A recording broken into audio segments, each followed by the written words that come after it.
yang membela Islam dengan cara yang salah lebih bahaya daripada orang yang memusuhi Islam sekalian terang. Tapi kalau kelihatannya membela Islam dengan cara yang lebih tariqih, dengan cara yang tidak syar'i, lebih bahaya daripada orang sekalian memusuhi Islam. Paham boten? Saya satu-satunya orang yang terang-terangan mengatakan 212 bukan kebangkitan Islam. Kenapa? Karena sholatnya di Monas, tidurnya di masjid. Coba kalau sholatnya di masjid di Monas, masih mending nih. Mau kemana mas? Mau ke Jakarta.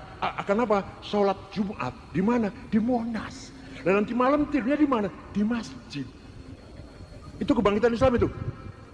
Ini sudah diramalkan oleh seorang guru besar Harvard di Amerika, namanya Samuel Huntington. Tahun 1987 mengatakan yang akan datang akan terjadi perang peradaban, bukan perang politik, bukan penjajahan kayak zaman Belanda, zaman Jepang, tidak, tapi benturan peradaban, benturan cara berpikir. Bapaknya ahli ibadah, bapaknya pegang Fathul Mu'in, bapaknya ahli ngaji, cinta pesantren, anaknya tidak cinta pesantren, anti Fathul Mu'in misalkan, anti Fathul Wahab, na'udhu, namanya benturan peradaban namanya. Sampai dibalik oleh Allah, tidak jadi manusia, jadi kampret sama cebong. Kenapa? Berkali-kali takbir, berkali-kali mengatakan Allah itu maha besar, tapi tidak tahu besarnya Tuhan seberapa. Kalau Tuhan kok dibawa ke pilkada, itu kan nggak ngerti gedene Gusti Allah itu. Gedene Gusti Allah seberapa? Kamu kira seberapa Gusti Allah kamu ajak ke TPS itu? Jangan mulutnya saja indah-indah menyebutkan Kanjeng Rasul, tapi kelakuannya seperti Abu Jahal. Ini malah membingungkan orang ini. Mulutnya kok seperti Kanjeng Nabi, perilakunya kok seperti Abu Jahal, dan bingung orang. Kalau tidak ya diam saja. Itu ngaco itu. Gurur karena banyak followernya, karena banyak yang ikut, dia merasa benar. Itu salah. Benar dan salah itu bukan karena banyaknya pengikut, tapi nalar atau tidak. Jangan biarkan Islam dirusak sama orang Islam bodoh-bodoh itu. Dirusak, cemar kita, malu kita.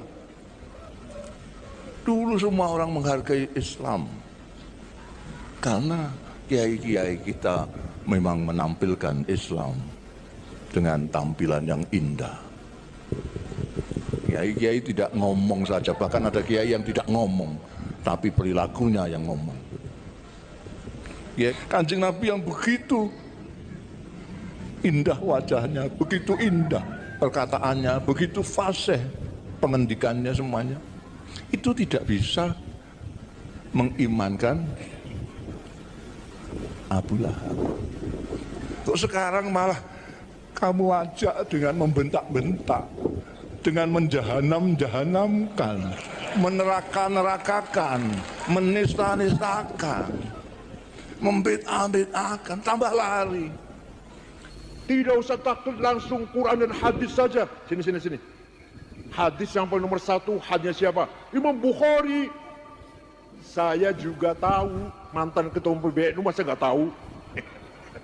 Hadis nomor satu hanya Imam Bukhari. Tapi ente nggak tahu Imam Bukhari yang hebat hadisnya itu muridnya Imam Syafi'i, goblok.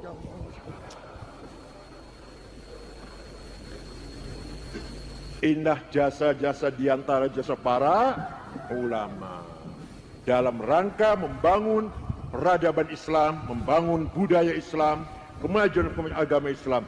Islam tidak akan maju dengan demo. Islam tidak akan bangkit dengan takbir, nggak akan bangkit tuh, enggak. Habis ratusan miliar itu 212 takbir, apa bangkit Islam? semakin kuat Islam, Islam tidak akan bangkit. Wa dararu syar'i mimman nasaruhu la bi tariqih akbar mimman ta'ana fih. Bahayanya terhadap agama Islam yang diakibatkan dari orang yang membela Islam dengan cara yang salah lebih bahaya daripada orang yang memusuhi Islam sekalian terang. Tapi kalau kelihatannya membela Islam dengan cara yang la bi tariqih, dengan cara yang tidak syar'i, lebih bahaya daripada orang sekalian memusuhi Islam. Paham boten? Jenengan ada yang terlibat ya? 212 ada ya? Ada yang berangkat di Jakarta ada ya? Ada ya? Enggak ada ya? Sebelah sana ada ya? Saya satu-satunya orang yang terang-terangan mengatakan 212 bukan kebangkitan Islam. Kenapa?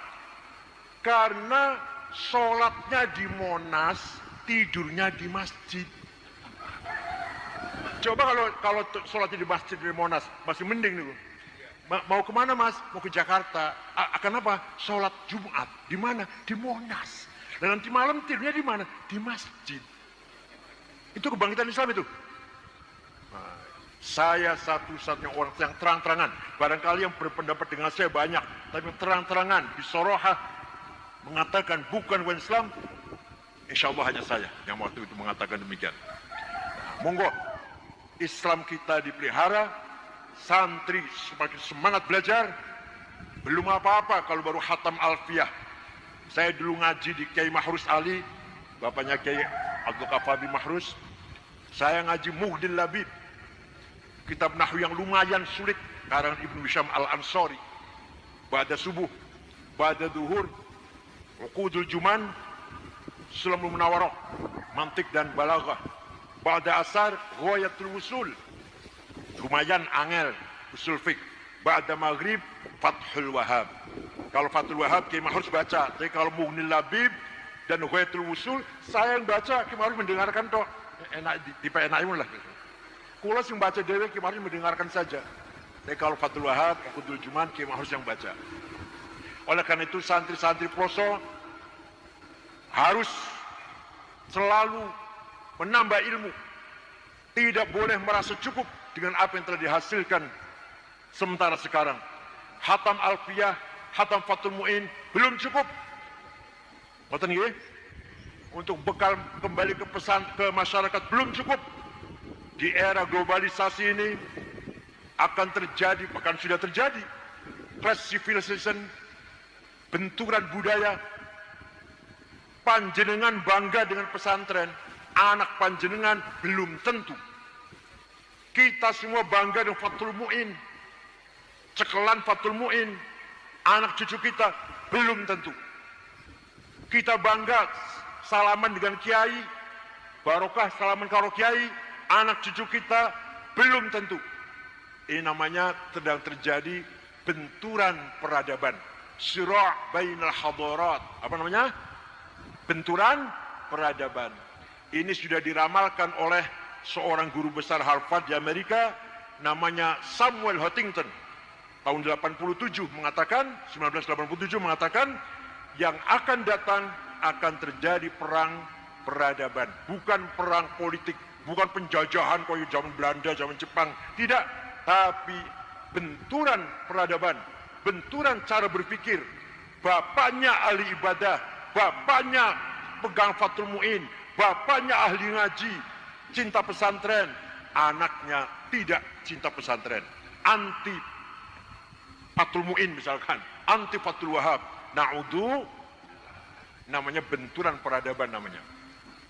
Perang peradaban, perang cara berpikir. Apa itu Fathul Mu'in? Kuno itu, gak relevan, gak usah dibaca.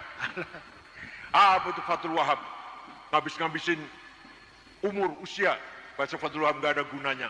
Ini akan terjadi seperti itu, dan sekarang sudah terjadi seperti yang diramalkan oleh Samuel Huntington, guru besar dari Harvard pada tahun 1987. Monggo, prinsip-prinsip Ahlussunnah Jamaah dipelihara. Saben malam Jumat baca barzanji, harus hafal-hafalan. Siap? Kiai, Ustadz, pengurus NU nek moco barzanji jangan disediakan kitabnya. Kalau ada pengurus NU Khatib Suriah atau Khatib baca Barzanji masih moco, jangan diamplopin. Suruh pulang naik ojek, jangan diantar. Mimbar di masjid jangan dikasih buku khutbah. Kalau ada kiai atau ustadz pengurus NU khutbah masih moco, jangan dipakai lagi.